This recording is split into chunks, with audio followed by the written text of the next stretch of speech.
Okay, we have a couple of questions here, as I mentioned. The first one I'm going to ask Danielle. Are there any studies looking at the conversion rates to open procedure during pregnancy? Because clearly fetal demise risk rises if you have to open.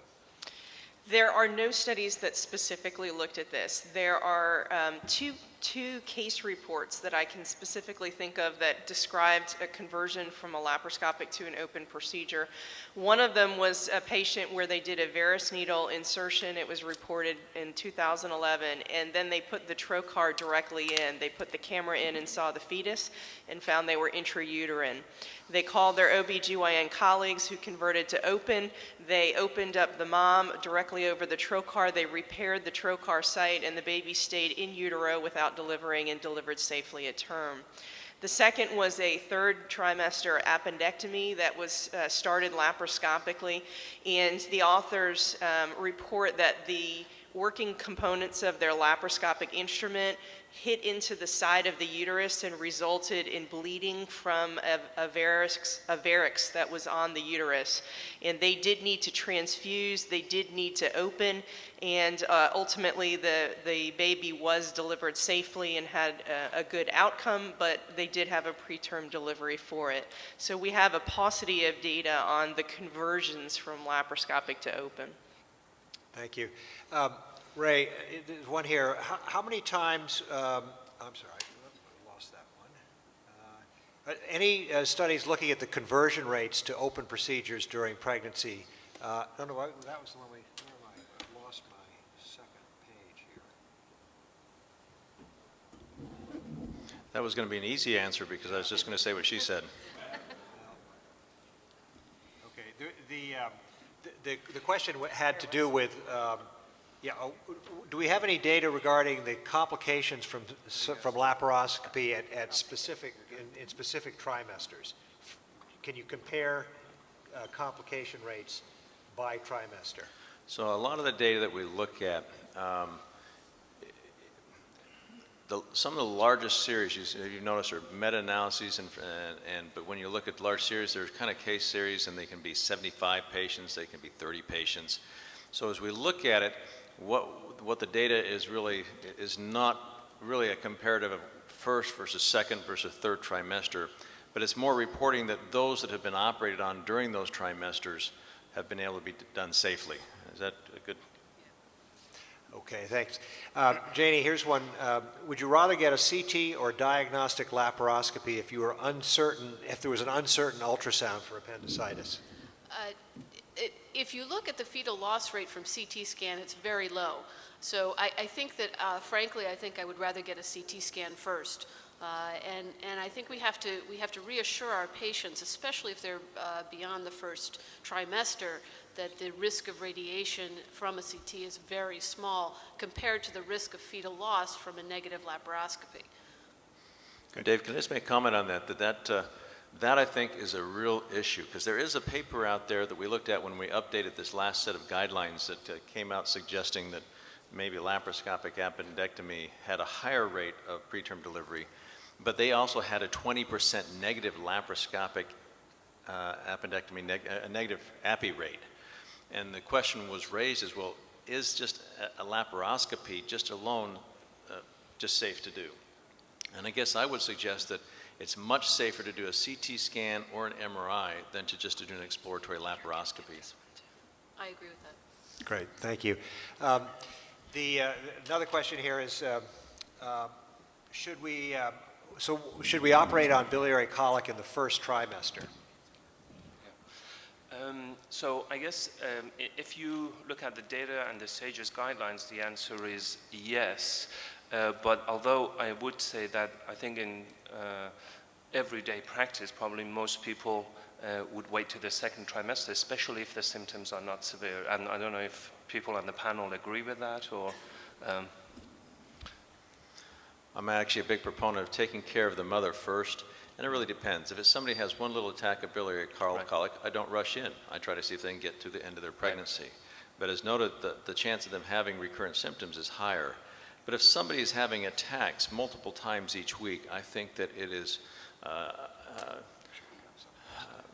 wrong to have the patient continue to have problems and have pain that I think can lead to an irritation of the uterus and lead to preterm delivery, and I think it's safer to operate in those situations in whichever trimester they're having those symptoms. Okay, we have a question from the floor. Yeah, question for the panel. Great presentations. Eric Anderson, Salt Lake. Wonder if the panel could comment on the management of the common duct during pregnancy. For instance, the patient has a history of pancreatitis or maybe some mild LFT elevations. Recommendation for MRCP or do an intraoperative cholangiogram and potential need for ERCP? So I think both practices have been reported. So people have done intraoperative cholangiogram, and you can shield the uterus to minimize the radiation.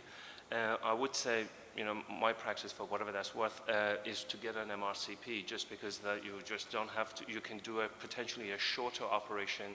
You don't have the concerns about radiation, and I think all in all, it may be a better approach. Any other thoughts on that? And I agree. I think an MRCP preoperatively would be helpful. The real question is, okay, on MRCP, then you find something and you see there's a small stone there. What do you do? And this is where Dr. George Bursey has tasked our guidelines committee to really look at, not just during pregnancy, but in general, the management of common bile duct stones, because the art of that is is lost almost in general surgery, according when we look at the numbers of people doing it. In my practice, I would think it'd be safest to take him to the operating room, do a laparoscopic cholecystectomy with a transcystic common bile duct exploration, with about a 90% chance of getting the stone out that way, and hopefully prevent them from having the risk of having pancreatitis during pregnancy. Okay. We have a question here. At 24 to 28 weeks pregnant, should surgery be done at an institution where care for premature infants is available, or can it be done in any hospital? As a pediatric surgeon, I would argue they should be moved to an institution where they could be immediately cared for.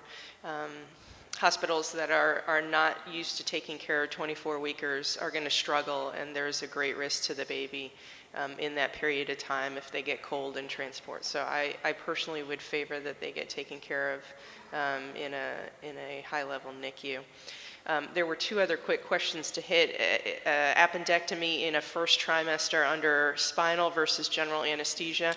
There are absolutely no known risks to general anesthesia in that mom, and you're going to have a very anxious mom on a table that you're trying to do under spinal, and I think it's a bad stress level for all people involved. Put her under general anesthesia, do it the usual way, make her comfortable, make your anesthesiologist comfortable, and I think you're going to have a smoother operation. There's another question about hernia. I was just going to say, so it's actually an interesting question, because I have a friend here from Ghana, where some places we actually may not have general anesthesia, and I think I'm going to look at that afterwards, because is it as safe, though, in areas where you don't have general anesthesia to do that? And I don't know the answer to that. We also have a question here about femoral or umbilical hernia or incisional hernias. Uncommon complaint, could pregnancy cause either or unmask painful symptomatic hernias? How do you deal with hernias, or how do you deal with groin pain in the patient who is pregnant? Janie? I think that the tenet is treat the mother first. So, you need to treat the mother. And if you have groin pain and it's significant, you should do whatever studies are appropriate to work it up. And if it requires surgery, it requires surgery. I think that most of us can fix an inguinal hernia without general anesthesia, and that probably would be appropriate to do if necessary. But I would treat the mother first. I think that also brings in the question of round ligament pain, which I think is very frequently the cause of pain in the groin in the pregnant patient. So, okay. What is the optimal approach to an open appendectomy, midline or transverse? Honestly, if the uterus is in the way, you're really going to do a Rocky Davis or a right lower quadrant transverse. It's going to be right over where the appendix is. It's going to take you away from a large uterus, so I would stick with the right lower quadrant.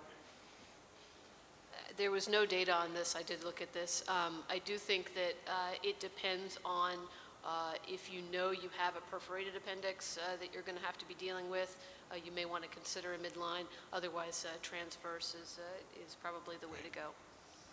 Great. Well, I want to thank the panelists and the speakers. It did really an excellent program, and I hope it was something that you all enjoyed and will be able to take back to your practices at home. Thank you very much.